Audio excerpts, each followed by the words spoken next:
जिणिन्दवर्णेमि चन्दमकलङ्कं गुणरयणभूषणोदयं जीवस्य पर्वणम् ओच्छम्।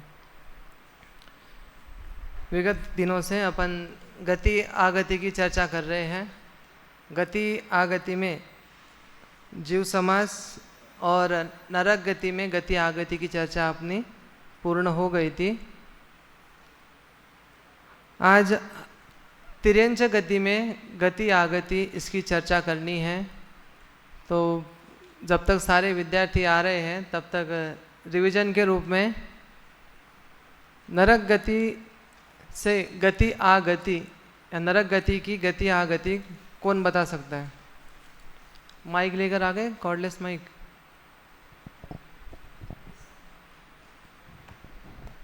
हाँ भाई, ध्रुव बताओ।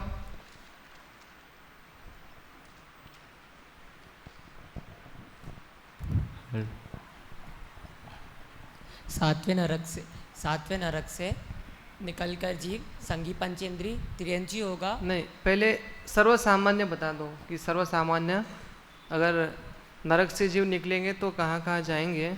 नरक से निकलकर नरक में नहीं जा सकते, नरक से निकलकर देव में नहीं जा सकते। अगर नरक से निकलेंगे तो मनुष्य या फिर तिर्यंच में ही जाएंगे। और उसमें भी अगर सातवें नरक से निकलेगा कोई जीव तो नियम से संगी पंचेंद्री तिर्यंची होगा, मनुष्य नहीं बन सकता और प्रथम गुणस्थान में ही रहेगा।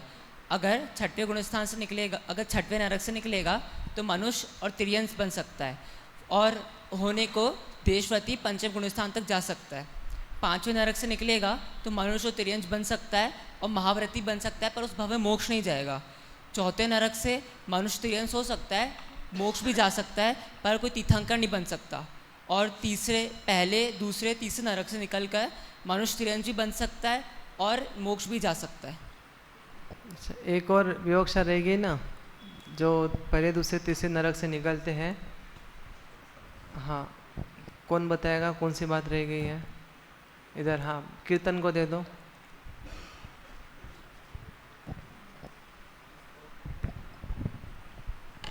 जो पहले दूसरे तीसरे नरक से निकलेंगे वो संगी पंचेंद्री जीव बनेंगे, तिर्यंच या फिर मनुष्य।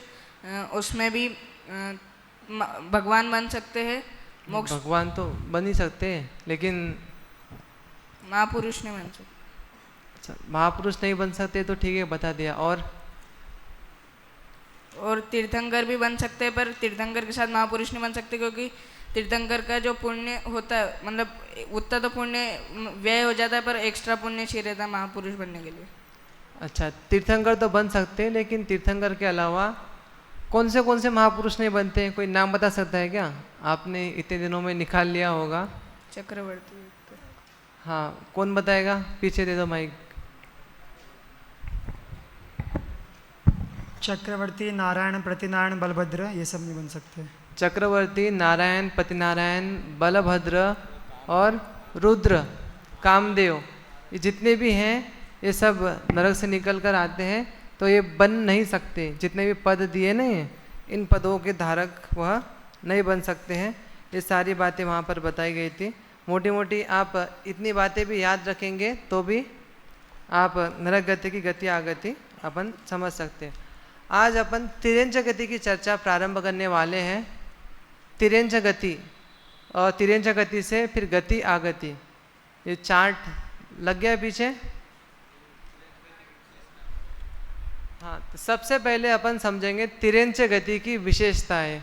अब आप कहोगे कि तिर्यंच गति में विशेषता, पहले प्रवचन में तो हम मोक्ष की अपने आप की स्वयं की विशेषताएं समझते हैं। यहाँ पर तिर्यंच गति की विशेषता, यहाँ विशेषता से तात्पर्य है कि बाकी गतियों की अपेक्षा इस गति में क्या अधिक है, क्या विशेष है, उसे कहेंगे तिर्यंच गति की विशेषता। आप लिखते भी रहिए, साथ में समझते भी जाइए कि ये विवक्षा अपेक्षा किस प्रकार से है। तो सर्वप्रथम देखें अपन तिर्यंच गति और अन्य गतियों का जो विभाजन किया था वह कौन से अध्याय में किया है? चौथे अध्याय में, तत्वार सूत्र के चौथे अध्याय में सूत्र लिखा हुआ है। सब बोल सकते हैं एक आवाज में, बोलिए एक साथ।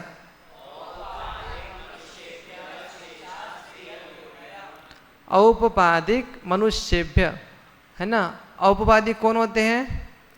देव नारकी, है ना। देव नार का नाम उपपाद, ये पढ़ा था आपने दूसरे अध्याय में। रोज पाठ कर रहे कि नहीं तत्वार सूत्र का?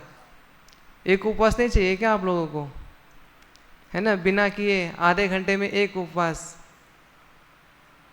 तत्वार्थे पठिते सति फलम स्यात् उपवासस्य, तो आपको पढ़ना चाहिए तत्वार सूत्र। तो उसमें दूसरे अध्याय में विभाजन किया था कि जो उत्पाद जन्म वाले होते हैं वह क्या कहलाते हैं? देव और नारकी होते हैं। तो औपाधिक भी कहलाते हैं। मनुष्येभ्य और मनुष्य, मनुष्य कितने प्रकार के? 2, कर्म भूमि भोग भूमि, ठीक है। तो ये दोनों मनुष्य, इनको छोड़ करके जितने भी होंगे जीव इस जगत में, सिद्ध का तो इसमें काम है ही नहीं, तो सारे क्या कहलाएंगे? क्योंकि सिद्ध अगति वाले हैं। अपन गति अगति देख रहे हैं, किसके देख रहे हैं? संसारी जीवों की देख रहे हैं। तो इसलिए शेष जितने भी जीव रहेंगे वो सारे किस में जाएंगे? तिर्यंच। अब तिर्यंच के लिए अर्थ करते हैं कि जो आड़े होते हैं, 4 पैर वाले होते हैं, उनको क्या कहते हैं? तिर्यंच कहते हैं। लेकिन ये बात नहीं है, वो तो एक अपेक्षा से अर्थ निकाल लिया जाता है। वह एक देश, तिर्यंच के एक देश में परिभाषा आती है। ऐसे एकेंद्रिय से संगी पंचेंद्रिय तक जितने भी जीव होते हैं ये सारे तिर्यंच ही कहलाते हैं। और पंचेंद्रिय में ही केवल, उसमें भी संगी पंचेंद्रिय में ही केवल ये भेद पाया जाता है। कौन कौन सा? 4 गति वाला।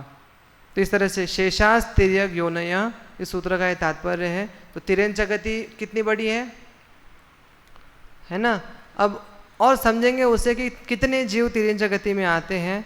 अब आगे देखिए, एकेंद्रिय से असैनी मतलब असंगी पंचेंद्रिय तक के सभी जीव शुद्ध तिर्यंच है कह रहे। शुद्ध तिर्यंच मतलब, इसके प्रवचन में पहले बात है कि मैं कैसा हूँ? शुद्ध हूँ, ध्रुव हूँ। उस अर्थ में शुद्ध की बात की गई यहाँ पर। यहाँ शुद्ध का अर्थ किया है कि बाकी अन्य गतियों की इसमें मिलावट नहीं है, इनको प्रॉपर, है ना, परफेक्ट, कैसे ये तिर्यंच ही है। आई बात समझ में? तिर्यंच ही है, वो बात यहाँ पर बता रहे। उसके बाद तिर्यंच गति सबसे विशाल गति है, सर्वाधिक विस्तार इस गति का पाया जाता है और इसमें सर्वाधिक जीव इस गति में पाए जाते हैं। उदाहरण के लिए अपन देख रहे हैं जीव राशि जानते हैं ना? जीव राशि कैसे? जितने भी जगत में जीव हैं, जितने भी जगत के जीव हैं, उसमें से यदि सिद्ध निकल जाए, उदाहरण के लिए थोड़ा सा अपन एक्सप्लेन करते हैं। अनादिकाल से अनंत काल तक आप कल्पना कर लीजिए, अनादिकाल से अनंत काल तक 6 महीने 8 समय में 608 जीव निकलते हैं निगोद से, और उतने क्या बनते हैं? सिद्ध बनते हैं। तो आप काउंट करते जाओ, अनादिकाल से अनंत काल तक कितने जीव सिद्ध बने? अनंत बने ना। कोई काउंट है, मतलब कोई गिनती है क्या उनकी? तो नहीं। तो उनको कहते सिद्ध राशि।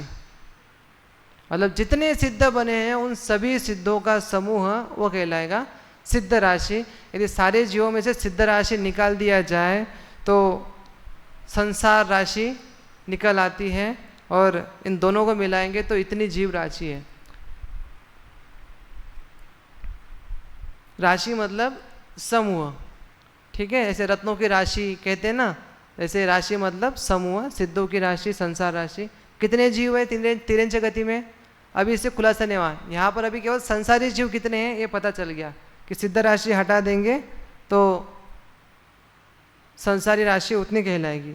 अब कह रहे संसारी जीव की जो राशि है, मतलब जितने जीव का समूह है, उसमें से भी यदि आप देव राशि, नारकियों की राशि और मनुष्यों की राशि अगर इनको निकाल देंगे तो कितने जीव रहेंगे?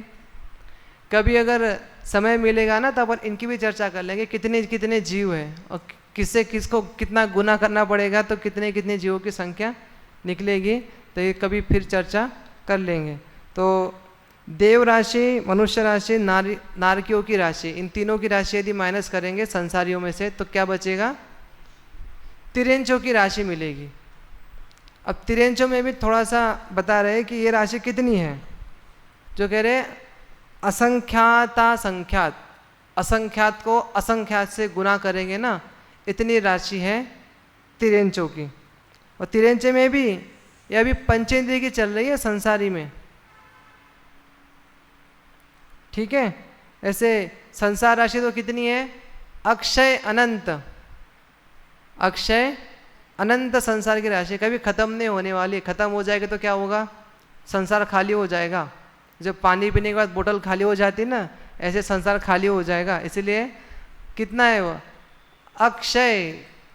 अनंत के दो प्रकार पढ़े होंगे आपने, सुने। एक होता है सक्षय और एक होता है अक्षय। सक्षय मतलब खत्म होने वाले हैं लेकिन अनंत के समूह में है, और एक कहलाते हैं अक्षय, कितना भी करो कभी भी खत्म नहीं होने वाले। वो भव परावर्तन बताते हैं ना, नित्य युगत में कितने जीव है, ऐसे मुट्ठी भर के निकाल लो और एक इंद्रिय से शुरू करो, एक इंद्रिय का एक जीव, फिर मुट्ठी भर के निकालो एक इंद्रिय का दूसरा जीव, है ना। फिर ऐसे निकालो, फिर ऐसे निकालो, कितने निकालोगे? जब तक बाकी निगोद को छोड़ करके बाकी जीव जब तक पूरे कंप्लीट नहीं होते तब तक निकालते बैठोगे तो भी वो खाली नहीं होने वाला है, नित्य निगोद का भाग, है ना। इसलिए उसे कहते हैं अक्षय अनंत, ठीक है। आई बात समझ में।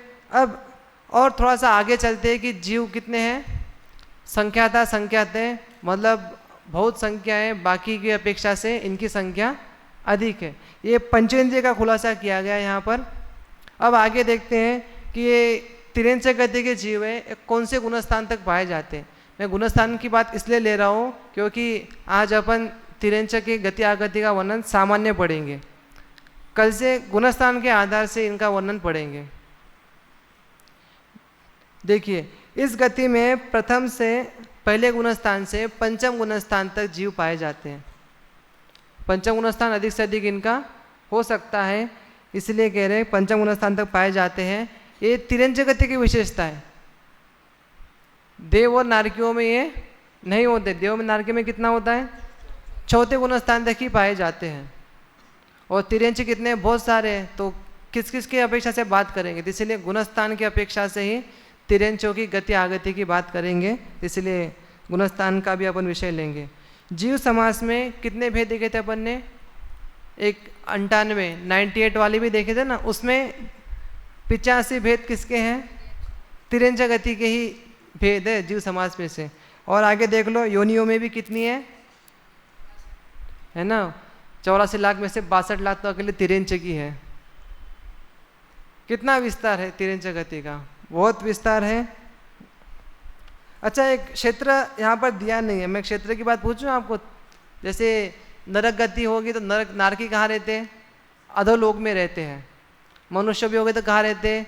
एक मानुषोत्तर पर्वत है ना, उसके अंदर अंदर ही रहते, उसके बाहर नहीं रहते। देव रहते तो कहाँ रहते? ऊर्ध्वलोक में रहते हैं, और मध्य लोक के कुछ भागों में रहते हैं। और जो बिल्कुल असंख्यात द्वीप समुद्र है, 25 कोड़ा कोड़ी भी बोल देते हैं, 25 कोड़ा कोड़ी उद्धार पल्यपम द्वीप समुद्र है, तो उनमें भी व्यंतर आदि देव रहते हैं मध्य लोक में। अब इसके अलावा आप 3 लोक की कल्पना करो, उसमें जितनी भी खाली जगह है ना, खाली जगह, वहाँ कौन रहते हैं? जीव रहित जगह है क्या? जैसे अपन क्या करते हैं, कोई मर्यादित भोजन वगैरह होते हैं ना, बना लेते, तो वो जीव रहित भोजन होते हैं। तो ऐसे कोई जीव रहित जगह है क्या कोई लोक में? नहीं ना। तो वहाँ फिर कौन से जीव रहते हैं? वहाँ पर तिर्यंच रहते हैं, वहाँ पर तिर्यंच जीव रहते हैं। उसमें भी एकेंद्रिय जीव रहते हैं।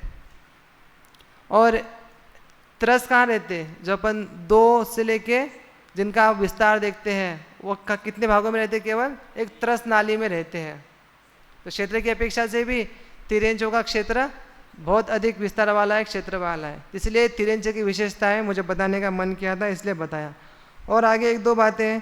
भव परावर्तन में भी सर्वाधिक भव किसके होंगे?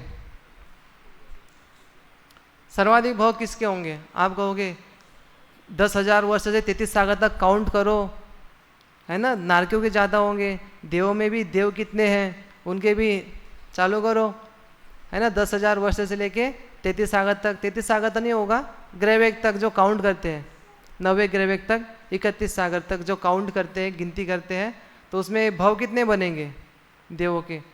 तिरंचों के सामने कुछ नहीं है वो। क्यों? क्योंकि आगे जो अपन चर्चा करेंगे ना कि एक इंद्रिय का काल और तरस का काल कितना है, तो उससे आपको समझ में आ जाएगा कि तिरंच के भाव कितने हैं। चलिए आगे देखें अपन। तिरंच गति में रहने का काल भी शेष गतियों की अपेक्षा कितना है? सर्वाधिक है। कितना है? 2 काल मिलते हैं ना, एक तो एक इंद्रिय का काल मिलता है और एक तरस का काल मिलता है कि तरस पर्याय में। ऐसे नहीं कह दिया कि दुर्लभ लही जो चिंतामणि त्यो पर्याय लही तरस तणी। तरस पर्याय ऐसे ही नहीं मिली है। कब मिली है? बहुत दुर्लभता से मिली है। दुर्लभ मतलब आपने कितना टाइम वेस्ट किया। ये तो टाइम आता है निगोद से निकलकर पूरा फिर भ्रमण कर लिया, पुनः निगोद में गया, तो उसमें से जब तरस पर्याय प्राप्त कर रहा है ना, तब बता रहे कि तब का ये उत्कृष्ट सागर है, तब का काल ये उत्कृष्ट सागर कितना है। तरस का उत्कृष्ट काल कितना है? 7+2000 सागर। तरस में भी अब ध्यान रखना, 2 इंद्रिय से लेके पंचेंद्रिय तक के सारे जीव क्या कहलाते हैं? तरस कहलाते। अब उसमें भी आप कल्पना करना, सोचना कि मनुष्यों का कितना होगा, देवों का कितना होगा, नारकियों का कितना होगा, और बाकी बचा हुआ सारा तिरंच का होगा। ठीक है, इस तिरंच का भी काल बहुत है। और एक इंद्रिय कौन होते हैं? तिरंच ही होते हैं। तो तिरंच का काल कितना बताया? और 2.5 पुद्गल परावर्तन। ये नित्य निगोद वालों की बात नहीं है, इतर निगोद में जो गया है घूम करके वापस, उस अपेक्षा से है यहाँ पर। अगर इसकी बात करें जो नित्य निगोद में है, उसके अपेक्षा से बता दिया है कि असंख्यात पुद्गल परावर्तन। टोडरमल जी के सामने मात्र लगा देते हैं। असंख्यात पुद्गल परावर्तन मात्र। कुछ आया समझ में? फिर काल कितना बड़ा है, इसको भी मात्र कह रहे हैं। कितना? असंख्यात पुद्गल परावर्तन के सामने भी मात्र शब्द लगाते टोडरमल जी, मतलब वो कुछ भी नहीं है। अगर मात्र नहीं लगाएंगे ना, हमें काल की महिमा ही नहीं आएगी कि काल अनादि अनंत की महिमा आनी चाहिए, इसलिए वो टोडरमल जी ने मात्र शब्द लगाया। तो ऐसे ही यहाँ पर भी लगा लेना चाहिए, 7+2000 सागर मात्र। अच्छा, आप बैंक में गए होंगे कभी, नोट वगैरह पे भरते ना, नोट जमा कराते हैं, तो आपको लिखना पड़ता है कि 2000 रुपया मात्र लगाना पड़ता है कि ना, मात्र। क्यों? क्योंकि इतने ही जमा कर रहे हो। बैंक वालों के पास, वो तो कहते हैं हमारे पास तो खजाना ही है, आप तो केवल इतना ही जमा कर रहे हो, इसलिए आपको क्या लगाना पड़ता है? मात्र लगाना पड़ता है। तो ऐसे अपन भी जब काल की चर्चा कर रहे हो तब क्या करना पड़ेगा? मात्र शब्द लगाना पड़ेगा। आगे देखो, अब तिरंच गति के जो दुख है वो भी सर्वाधिक है, लेकिन सबसे ज़्यादा चर्चा वगैरह करते हैं कि नरक गति में सबसे ज़्यादा दुख है, नरक गति के दुख सहे नहीं जाते हैं, है ना। इस तरह नरक गति के दुख बहुत है ऐसा बताते हैं, लेकिन तिरंच गति के दुख सर्वाधिक है। निगोद में दिया है ना यहाँ पर लिख करके, क्या करते हैं? एक श्वास में 8-10 बार। नरक में कम से कम इतनी राहत तो मिलती है कि जाति स्मरण करके सामने वाले के ऊपर प्रहार करने की, यहाँ तो वो भी नहीं मिल रही है। मतलब कौन दुखी है सबसे ज़्यादा, है ना। तो इस तरह से एक श्वास में 8-10 बार जन्म्यो मर्यो भर्यो दुख बार, ये ऐसा दुख है। उसके बाद ये तो एक इंद्रिय की अपेक्षा से बता दिया। तरस के लिए भी कह रहे, कोटि जीवते जातन बने। छड़ाला पढ़ी कि नहीं पढ़ी है आपने? उसमें आया ना, जब तरस का वर्णन पूर्ण होता है, तरस तिरंच का, तो उसमें बताया ना, घोर शुभ्र सागर में पर्यो, तो उसके पहले वाक्य है ना, कोटि जीवते जातन भने। करोड़ों जीवाओं के माध्यम से भी इसको कहा नहीं जाएगा, इतनी बड़ी कहानी है। अब आगे और एक और बताया, इतर निगोद की चर्चा कर ली थी अपन ने, लेकिन नित्य निगोद है, अभी तक निकला ही नहीं है बाहर। जैसे वो कुएं में मेंढक होता है ना, उसके लिए दुनिया है ना, कुएं जितनी दुनिया होती है उसके बाहर उसे दुनिया देखी ही नहीं है। ऐसे अब नित्य निगोद वाले हैं, उन्होंने क्या देखा? कुछ देखा? अभी बाहर निकले ही नहीं है, क्या कर रहे होंगे वहां पर अनादिकाल से। और आगे और भी बहुत सारे जीव है, उसमें ही रहने वाले, अनंत काल तक वही रहने वाले ऐसे भी जीव है, क्या कर रहे होंगे वहां पर? तो इस तरह से बताया। वो निकलते क्यों नहीं है उसका कारण बता दिया है। कह रहे कि भाव कलंक सुपौरा निगोद वासम न मुंचती। उनके भाव कषाय, 23 कषाय होती ना एक इंद्रिय की, नपुंसक वेदनीय होते तो 2 वेद उनके नहीं होते, तो इसलिए 23 कषाय उनकी पाई जाती है। तो 23 कषायों में इतनी कैसी कषाय करते होंगे जो वहां से निगोद से निकलते ही नहीं होंगे। भाव कलंक बोल रहे, भाव कलंक मतलब भाव कर्म इतना तीव्र होता है उनका, उसके कारण निगोद से वो कभी निकलते ही नहीं है। तो ऐसे वो नित्य निगोद वाले दुख है। अब बताओ किस गति का दुख सर्वाधिक है? तिर्यंच गति का, है ना, निगोद का। देव का भी इसके सामने कुछ नहीं है, नारकियों का तो कुछ है ही नहीं है, और मनुष्यों का तो है, तभी तो मनुष्य कह रहे है ना। तो ये सब सोचने विचारने के लिए मनुष्यों को मन मिला है, मननम, है ना, जो मनन करता है, चिंतन करता है, उसको मनुष्य कहते हैं। और साथ में जो मनन चिंतन करता है उसके साथ अपने भाव व्यक्त करता है, कर सकता है या कर सकते हैं, जिनके अंदर सामर्थ्य होती है, उनको मनुष्य कहते हैं। चलिए, अब ये तो एक विषय हो गया तिर्यंच गति में, आपको ताकि तिर्यंच गति पढ़ने के लिए इंटरेस्ट आ जाए, इसलिए मैंने आपसे बात की। अच्छा, एक चर्चा है जो यहाँ पर नहीं है। अपन द्रव्यान योग में, न्याय में कारण कार्य पढ़ते हैं, कारण कार्य पढ़ते हैं ना। तो यहाँ अपन क्या पढ़ रहे हैं? कारण कार्य पढ़ रहे हैं या क्या पढ़ रहे हैं?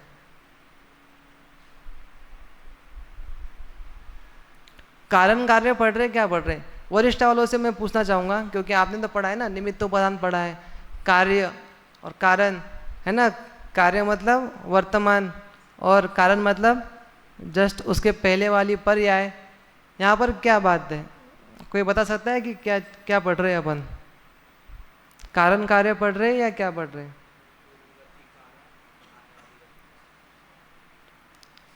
अच्छा, ये भी एक तरह से कारण कार्य ही है। हमें देखने के लिए लग रहा है कि 2 कार्य है, एक पहले नरक गति थी, फिर नरक गति से तिर्यंच मनुष्य में आ रहे हैं, तो पहले एक कार्य था, फिर अभी दूसरा कार्य हो रहा है। तो हमें लगता है कि इसके बीच में जो भाव कर्म करेंगे वो हमें कारण लगेगा, है ना। हम तो कारण उसे मानते हैं ना, लेकिन एक वस्तु स्वरूप की दृष्टि से देखा जाए तो एक ये भी तो कारण है, जस्ट उसके पहले वाली पर्याय, वो भी तो क्या है उसका? अनंतर पूर्व क्षणवर्ती पर्याय क्या हो गई? कारण है ना। कारण मतलब नियम कि ऐसा होने पर ऐसा होता है, हो रहा है कि नहीं हो रहा है। जैसे कोई जीव इस गति में जाएगा, देखो मैं निमित्त में प्रवचन करूंगा तो उसमें यही बातें बताऊंगा कि कार्य एक हो रहा है तो उसका एक कारण नहीं है, उसके अनेक कारण हैं। कार्य हो रहा है तो उसके अनेक कारण है, एक कार्य से कारण नहीं हो रहा है, कार्य नहीं हो रहा है। आई बात समझ में? अब एक कारण है, उससे भी अनेक कार्य हो सकते हैं। नहीं आई बात समझ में? अनेक कांत पेनेकांत विषय थोड़ा भटक रहे, लेकिन आपको थोड़ा जानकारी होनी चाहिए। एक कारण है ना, एक कारण होने से अनेक कार्य हो सकते हैं। उदाहरण से सिद्ध भी कर सकता हूँ, लेकिन थोड़ा सा आपको सोचने के लिए टाइम दूंगा। और है ना, एक कार्य के होने में अनेक कारण हो सकते हैं, एक कार्य के होने में अनेक कारण हो सकते हैं, और एक कारण से अनेक कार्य हो सकते हैं। नहीं आई बात समझ में? आई बात समझ में? तो उपादान है तो उपादान अपना कार्य कर रहा है, निमित्त अपना कार्य कर रहा है कि नहीं कर रहा है। तो उस अपेक्षा से जितनी उपादान में शक्ति सामर्थ्य है, निमित्त में भी अपनी शक्ति सामर्थ्य है। संक्षेप में मैं सार बता दूंगा कि उपादान का अपना अर्थ क्रियाकारित्व है और निमित्त का अपना अर्थ क्रियाकारित्व है। यदि हम कहेंगे कि उपादान है, निमित्त का कुछ नहीं, तो निमित्त का अर्थ क्रियाकारित्व क्या हो गया? डिलीट हो गया। थोड़ा सा आपको भारी लग गया होगा विषय, लेकिन वरिष्ठ वालों ने पढ़ा है तो उनके पेशा से मैंने बता दिया है। ठीक है, समझ में आए तो ठीक, नहीं तो रिकॉर्डिंग सुन लेना, फिर बाद में शंका समाधान कर लेना। चलिए अब तिरंज गति में गति देखते हैं कि तिरंज गति से जीव निकलकर कहाँ कहाँ जा सकता है, उसकी चर्चा अपन करेंगे। आज ऐसा समझ लेना है कि आज केवल पहले गुणस्थान मिथ्या गुणस्थान की ही चर्चा हो रही है, क्योंकि हम तिरंजों के इतने सारे भेद प्रभेद हैं, अपन एक एक जीव की चर्चा नहीं कर सकते, इसलिए उनको गुणस्थान में बांट दिया कि इस गुणस्थान में, फिर आगे गुणस्थान में, ऐसे पंचम गुणस्थान तक की अपन चर्चा करेंगे। उसके आगे तिरंज होते ही नहीं है। तो आज मिथ्यात्व की अपेक्षा से जो अपन चर्चा करेंगे वो आप देख लीजिए। सर्वसामान्य बात कि जो कोई जीव होगा तो नरक गति से निकलेगा तो कहाँ कहाँ जा सकता है। सर्वसामान्य बात कह रहे, चारों गतियों में जा सकता है।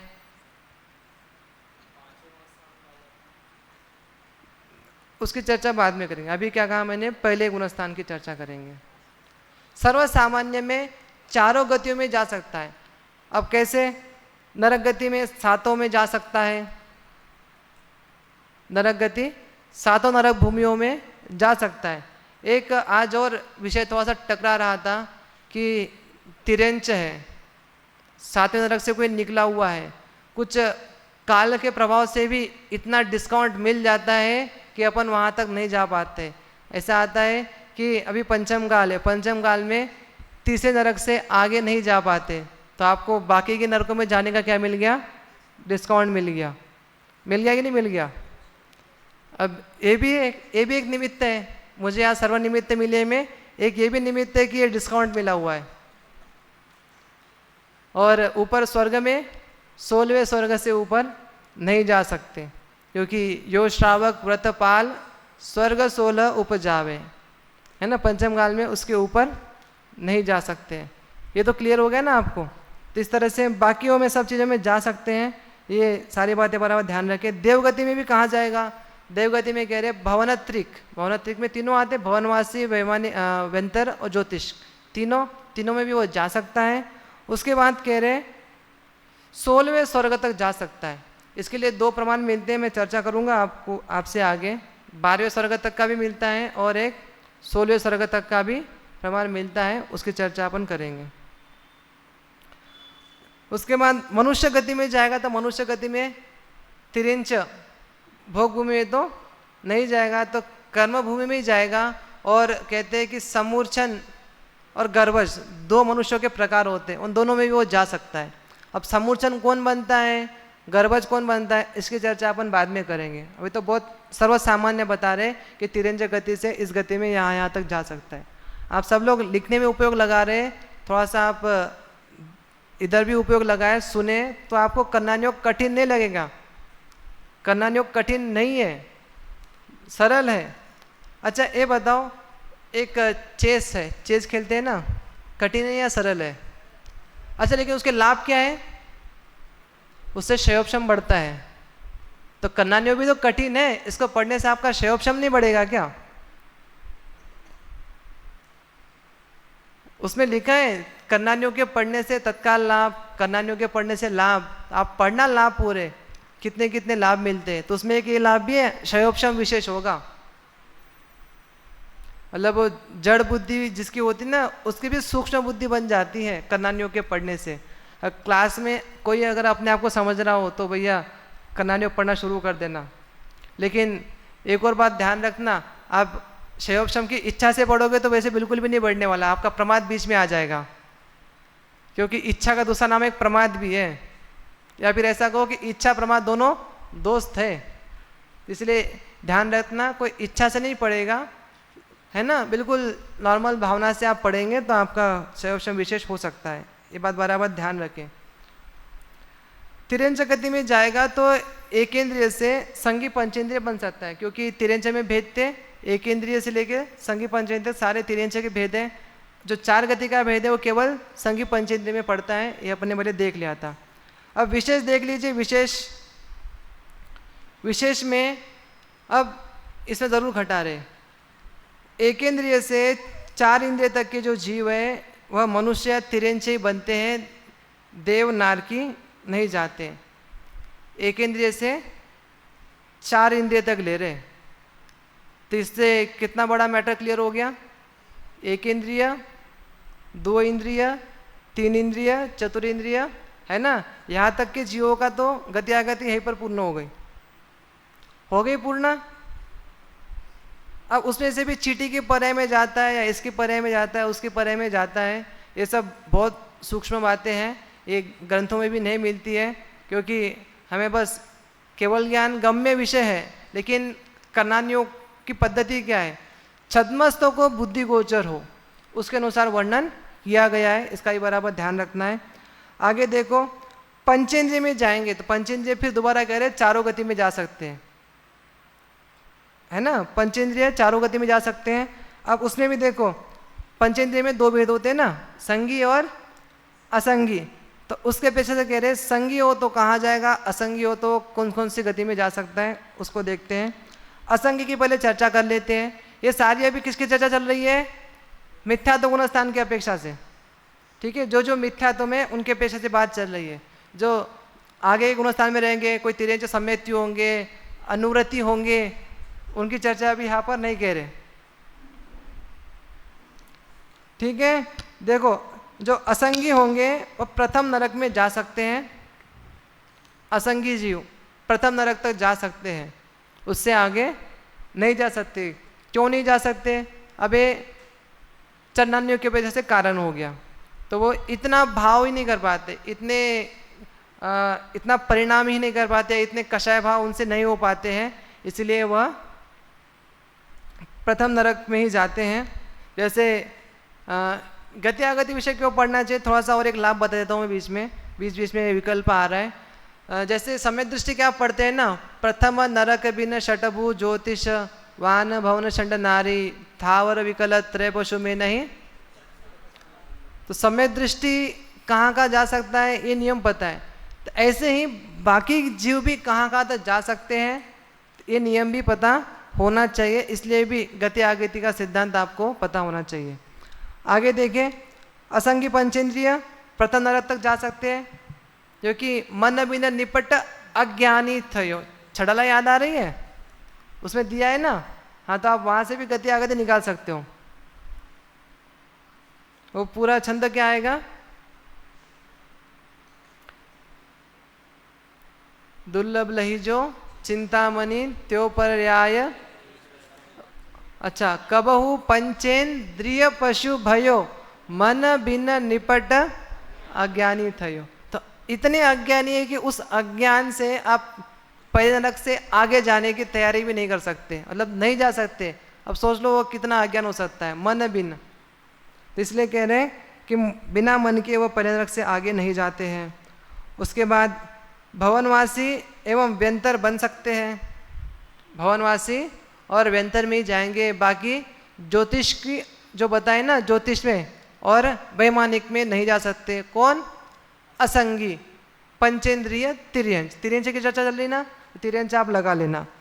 उसके बाद तिर्यंचों में जाएंगे तो कहाँ जाएंगे, तिर्यंच तो बनेंगे ही बनेंगे, है ना, तो इसलिए कह रहे तिर्यंच में जाएंगे तो वह कर्मभूमिज और सम्मूर्छन, है ना, गर्भज और सम्मूर्छन जो जीव होते हैं वही जीव बनेंगे, और उसमें नहीं जाएंगे, भोग भूमि में वे नहीं जाएंगे। ऐसे मनुष्य में भी लगाना, मनुष्य में भी कोई तिर्यंच जाएंगे तो सम्मूर्छन और गर्भज, गर्भज में भी कर्मभूमि वाले गर्भज जो बन सकते हैं, भोग भूमि वाले गर्भज नहीं बन सकते। कौन, असंगी पंचेंद्रिय तिर्यंच, ध्यान में रहेगा सबको। अब सब आप नोट ही कर रहे हो एज इट इज़, तो आपको सब ध्यान रहेगा ही रहेगा, तो थोड़ा सा आपको इनको एक्सप्लेन करते आना चाहिए कि कहाँ पर क्या लिखा हुआ है, तो विषय बराबर जोड़ना आना चाहिए। अब देखिए संगी की बात कर रहे हैं कि संगी कहाँ तक जा सकता है, तो संगी भी कह रहे सातों नरकों में जा सकता है, सातों नरकों में जा सकता है। घोर शोभ्र सागर में पर्यो, है ना, सातों में जा सकता है। वहाँ बताओ छड़ाला में जो नरक का वर्णन किया वो कौन से नरक भूमि का वर्णन किया है, पहले दूसरे तीसरे, वहाँ पर वो शीत उष्ण बताया ना, शीत उष्ण का भेद है कि नहीं है, वो उसमें भी ऐसा करते हैं कि कौन से नरकों में शीत है ना, कौन से नरकों में उष्ण, स्टार्टिंग के जो नरक है उनमें उष्ण और लास्ट में जाएंगे तो शीत होता जाता है, तो उसमें दोनों का वर्णन किया ना। आई बात समझ में? तो कौन से नरक का, कोई किसी एक नरक का वर्णन किया है क्या? उन्होंने नरक सामान्य का वर्णन किया है, ठीक है। तो इसलिए नरक सामान्य का वर्णन छड़ाला में किया गया है। अब यहाँ पर देखिए 7 नरकों में वो जा सकता है, कौन? संगी पंचेंद्रिय तिर्यंच की बात चल रही है। उसके बाद कह रहे स्वर्ग में जाएगा तो कहाँ जाएगा, है ना, 16वें स्वर्ग तक जा सकता है। 12वें स्वर्ग का भी मत आता है, 2 आचार्यों के मत मिलते हैं अलग अलग, तो वो 12वें स्वर्ग तक भी जा सकता है। फिर बाकी ज्योतिष्क में और भवनवासी व्यंतर में जाएगा कि नहीं जाएगा? उधर तो जाएगा ही, लेकिन इधर अधिक से अधिक वहाँ तक जा सकता है। बाकी भवनत्रिक में भी वो जा सकता है, वह बात यहाँ पर बता रहे। उसके बाद कह रहे मनुष्यों में भी कौन सा मनुष्य बनेगा? संगी पंचेंद्रिय। कौन सा बनेगा? गर्भज मनुष्य ही बनेगा, ठीक है।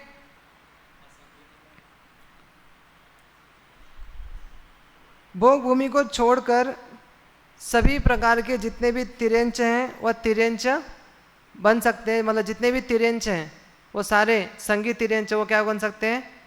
तिर्यंच। जितने भोग भूमि को छोड़कर के बाकी जितने भी तिर्यंच हैं वो सारे तिर्यंचों में तिर्यंच गति के जीव जा सकते हैं। तिर्यंच पर्याय में तिर्यंच गति के जीव जा सकते हैं भोग भूमि को छोड़ करके। समूर्छन मनुष्य अभी आएगी, आगे उसकी विवक्षा आगे आएगी। अभी मोटा मोटा मनुष्य में जा सकता है। गर्भज मनुष्य, गर्भज लिखा है ना, हाँ, गर्भज मनुष्यों में मनुष्य बन सकता है, लेकिन समूर्छन ने दिया ना, तो समूर्छन यहाँ पर नहीं बनेगा। कौन? संगी समूर्छन नहीं बनेगा। समूर्छन संगी हो सकते हैं लेकिन यहाँ नहीं बनेगा, ठीक है। मनुष्यों में जो कर्म भूमि की गर्भज है, गर्भज मनुष्य, वह गर्भज मनुष्य ही बने। तिर्यंच है वो गर्भज मनुष्य बन सकते हैं, लेकिन उसमें समूर्छन मनुष्य भी यहाँ पर नहीं लिखा है। वो आगे विवक्षा से कौन जीव बन सकता है उसकी बात करेंगे। और समूर्छन जीव भी है ना, वो उनके जो भाव गिनते ना, एक श्वास में 8-10 बार गिनते, फिर एक 636 इस तरह से भेद करते हैं ना, उन भेदों के अंतर्गत इन समूर्छन मनुष्यों के भी भेद आते हैं। कितने श्वासोश्वास में इतने इतने जीव भाव बदल लेता है, तो उन भावों की चर्चा में भावावली में इनकी भी चर्चा आती है समूर्छन मनुष्यों की। ऐसे अलग से कोई चर्चा नहीं आती है। उसके बाद पंचेंद्रिय तिर्यंच, कुछ ऐसे एक साथ नाम दे दिए, उनका सामूहिक वर्णन मिलता है। पंचेंद्रिय तिर्यंच संगी असंगी, इसमें भी कौन से? अपर्याप्त। मतलब ऊपर किसकी बात चल रही थी? पर्याप्त की बात चल रही थी। यहाँ पर कह रहे अपर्याप्त। इसके साथ साथ पृथ्वी कायिक, जल कायिक, वनस्पति कायिक, निगोद जीव, और इनको भी निगोद में भी क्या लेना है? बादर सूक्ष्म दोनों लेना है। निगोद के बादर सूक्ष्म दोनों लेना है। फिर बादर वनस्पति कायिक, फिर उसके बाद वनस्पति में भी प्रत्येक शरीर पर्याप्त और अपर्याप्त, वनस्पति के भेद होते हैं ना, पर्याप्त और अपर्याप्त, किसके? प्रत्येक के, ये दोनों भी लेने हैं। फिर उसके बाद 2 इंद्रिय, 3 इंद्रिय, चतुरिंद्रिय, इन तीनों के भी पर्याप्त अपर्याप्त दोनों भेद लेना है। और ये तिर्यंच मरण के पश्चात कहाँ उत्पन्न होते हैं? कह रहे तिर्यंच या मनुष्य गति में उत्पन्न हो सकते हैं। अभी कल विस्तार से चर्चा आएगी। आज अपना तिर्यंच गति को ही समझने में समय गया अधिकतर, तो ये सारे तिर्यंच यहाँ पर आ सकते हैं। उसके बाद एक और नियम बता दिया, जो वायु कायिक और अग्नि कायिक जीव होते हैं, ये जीव मरने के बाद नियम से तिर्यंच गति में ही जाते हैं। इनको और गति में जाने के लिए कोई ऐसे परिणाम नहीं होते, कहो तद्रूप भाव नहीं होते हैं, और उसी गति में तिर्यंच गति में ही वापस वे जाते हैं। इस प्रकार से आज अपन ने एक ही टॉपिक देखा, गति आगति, और संक्षेप में तिर्यंच गति में आगति देख लीजिए, जिससे आपको ये विषय थोड़ा पूर्ण हो जाएगा। फिर कल अपन आगे के गुणस्थानों के हिसाब से चर्चा करेंगे। तीसरा पेज है। जैसे तिर्यंच गति में जो जीव आते हैं वो कहाँ से आ सकते हैं? नरकों से आ सकते हैं। 7 नरकों से आते हैं नरक गति में। देव गति में 12वें स्वर्ग तक के जीव आते हैं, उसके ऊपर वाले मनुष्य ही बनते हैं। 12वें स्वर्ग के ऊपर वाले जीव मनुष्य ही बनते हैं। तो 12वें स्वर्ग तक के जीव, भवनात्रिक भी ले लेना, भवनात्रिक के भी जीव इसमें आ सकते हैं। किसमें? तिर्यंच में। उसके बाद मनुष्यों में समूर्छन व गर्भज दोनों मनुष्य तिरंच में आ सकते हैं, तिरंच में उत्पन्न हो सकते हैं, मतलब इनकी अगली गति तिरंच की हो सकती है। और आगे कह रहे हैं कि कर्मभूमि के मिथ्या दृष्टि, कर्मभूमि के मिथ्या दृष्टि व सासाधन सम्यक दृष्टि तिर्यंच, जो सम्यत्व जिनका नष्ट हो गया लेकिन मिथ्यात्व को प्राप्त नहीं हुए, ऐसी जो अवस्था कहलाती है वो सासाधन। अब इनका काल कितना रहता है, कम से कम एक समय, अधिक से अधिक 6 आवली। अब इतने काल के लिए वो सासाधन कहलाते हैं, इतने काल के लिए। तो कह रहे उतने काल में भी आयु बांध लेते हैं, उतने काल में भी वह तैयारी कर लेते हैं, तो उनको कहते हैं सासाधन सम्यक दृष्टि। और तिरंच में भी होते हैं, तो वो तिरंच में उत्पन्न हो सकते हैं। अब उसमें भी वो कौन से में जाएंगे, संगी में जाएंगे, असंगी में जाएंगे, ठीक है। तो ये बात अभी यहाँ पर नहीं है, लेकिन उत्पन्न हो सकते हैं, उनकी यहाँ पर आगति हो सकती है। उसके बाद कह रहे हैं कि भवनत्रिक सौधर्म ऐशान, इन युगल के जो जीव होते हैं वह भी क्या कहते हैं, एक इंद्रिय में आते हैं। आप प्रवचन वगैरह के माध्यम से सुनते भी है कि सौधर्म स्वर्ग में जो जीव होते हैं वो क्या करते हैं, वो अगर नहीं समझे, दौलतराम जी की भाषा में है ना, यह नर भव फिर मिलन कठिन है। नर भव की जगह आप लेना, यह सौधर्म स्वर्ग फिर मिलन कठिन है। जो सम्यक नहीं हुए और वो क्या होंगे, फिर सीधे एक इंद्रिय में जाने की तैयारी करते हैं, तो देव एक इंद्रिय में उत्पन्न हो सकते हैं। तो इस तरह से अन्य गतियों से तिरंच गति में आगति हो सकती है। आज बहुत संक्षेप में और चर्चा कर लिया अपन ने मिथ्यात्व गुणस्थान की अपेक्षा से। कल अपन चर्चा करेंगे दूसरा गुणस्थान, तीसरा, चौथा और पांचवा गुणस्थान। क्यों? क्योंकि इसके आगे तिरंच नहीं होते, तो इसकी चर्चा अपन कल बराबर करेंगे।